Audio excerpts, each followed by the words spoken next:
कुछ और इश्यूज हैं अनंतनाग कस्बे के हवाले से, स्पेशली जैसा कि खबरों में जो है वो आ रहा है कि स्पेशली अगर हम शेरबाग की बात करें या फिर water filters you have installed somewhere, और एक हैंगिंग गार्डन भी आपने जो है जंगलात मंडी के करीब, हालांकि हमने खुद भी देखा जो लाइट्स है उसकी वो डिसफंक्शनल है, और उसके साथ जो जो पटरी है, पटरियों का हमने ये देखा कि दैट हैज दोज पटरीज, those footpaths have been occupied by people, the vendors.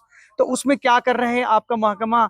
क्योंकि अभी अगर हम पीने के पानी की बात करें जहाँ पे आपने ये वाटर प्यूरिफायर्स लगाए हैं या फिर जो लाइट्स लगाए हैं, तो उस हवाले से थोड़ा सा क्या कहना? देखिए, पहली बात मैं कहना चाहता हूँ, आपने 4-5 पॉइंट रेज जी। किए। तो पहली बात आपने कहा शेरबाग, शेरबाग के लिए हमने एक डीपीआर बना के रखा है, उसमें वो एडमिनिस्ट्रेटिव अप्रूवल भी आया है जी।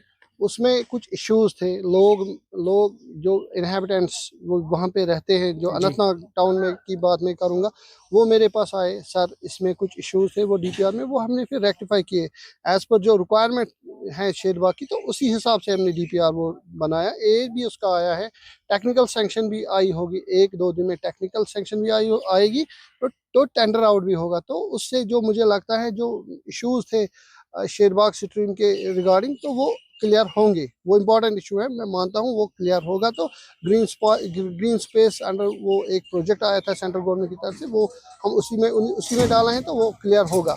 दूसरी बात आप कह रहे हैं वाटर प्योरीफायर की, वाटर प्योरीफायर में हमें एक इशू था कि वो ब्यूटिफिकेशन फेज फर्स्ट में हमने लिया था, उसमें हमें वो फंड्स की इशू था कुछ, उसकी वजह से वो प्रोजेक्ट स्टॉल हुआ, तो उसकी वजह से देखभाल नहीं हुई उस तरीके जिस तरह से, ताकि हैंड ओवर टेक ओवर का मसला होता है जब बाज़ाब्ते तौर से कमीशन करेंगे आप? कमीशन करेंगे हम।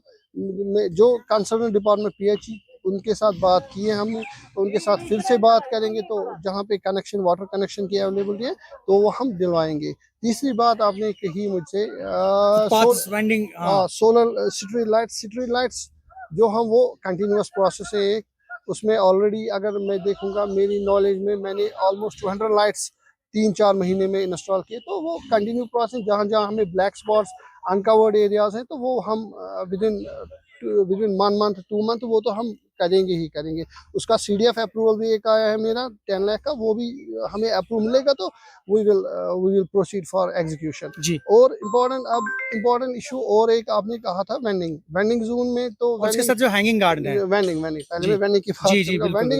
वेंडिंग में आप कह रहे हैं कि वेंडिंग में फुटपाथ्स एंक्रोच किए, तो जब से मैं आया मुझे पता है कि मैंने कितने एंटी एंक्रोचमेंट ड्राइव किए, तो जहाँ पे रिक्वायरमेंट है तो वहाँ पे मैं वो 100% वो करूँगा। वहाँ पे उनको अलाउ नहीं करेंगे बैठने के लिए, फुटपाथ पेडेस्ट्रियन के लिए चलने के लिए जगह है, तो वहाँ पे कोई कॉम्प्रोमाइज नहीं है। हैंगिंग गार्ड का क्या है? हैंगिंग गार्डन वो भी ब्यूटिफिकेशन फेज फर्स्ट में आया था, तो उसमें मैंने एक काम किया, जो हमारा गार्डनर है उसको मैंने डायरेक्शन दी कि इसको ऐसे करना है। वहाँ पे जो लाइट्स इंस्टॉल की वो भी फंक्शनल नहीं है। वो मैं देखूंगा, वो मैं उसमें प्रॉपर चेक करूंगा, उसके बाद ही आपको बता सकता हूँ। सो यू मीन टू से उसको यूजफुल बनाया जाएगा? यूजफुल 100% बनाया जाएगा। वो तो इम्पोर्टेंट, वो तो हमने टाउन के एसेट्स के लिए ही बनाए हैं, तो वो ऑब्वियसली 100% हम करेंगे। बहुत बहुत शुक्रिया। आसिफ अहमद हमारे साथ बात कर रहे थे, executive officer municipal council Anantnag. मुफस्सल बात की इन्होंने कई प्रोजेक्ट्स के हवाले से, स्पेशली ये जो उरनहाल का प्रोजेक्ट है जहाँ पे सेग्रीगेट होंगी सारी चीज़ें, जो टेक्निकलिटी है उसको जो है वो बराई कार लाया जा रहा है, इस मशीन को बराई कार लाया जा रहा है। उसके अलावा इन्होंने कहा कि वाटर प्यूरिफायर्स का मसला या फिर शेरबाग का मसला या फिर जो वेंडर्स का मसला है, फुटपाथ्स का मसला है या हैंगिंग गार्डन का मसला है, तो सभी मुद्दों पे जो है इन्होंने मुफस्सल बात की, और आइंदा दिनों में इन्होंने उम्मीद जाहिर की कि इन सारी चीज़ों को स्ट्रीमलाइन किया जाएगा और फंड्स बाज़ाब्ता तौर पे यूटिलाइज किए जाएंगे, ताकि कस्बा अनंतनाग और इसके मज़ाफ़ात में रहने वाले लोगों को सहूलियात बहम पहुँचाई जाए। ज़हूर रिजवी, न्यूज़ 18 नेटवर्क, अनंतनाग।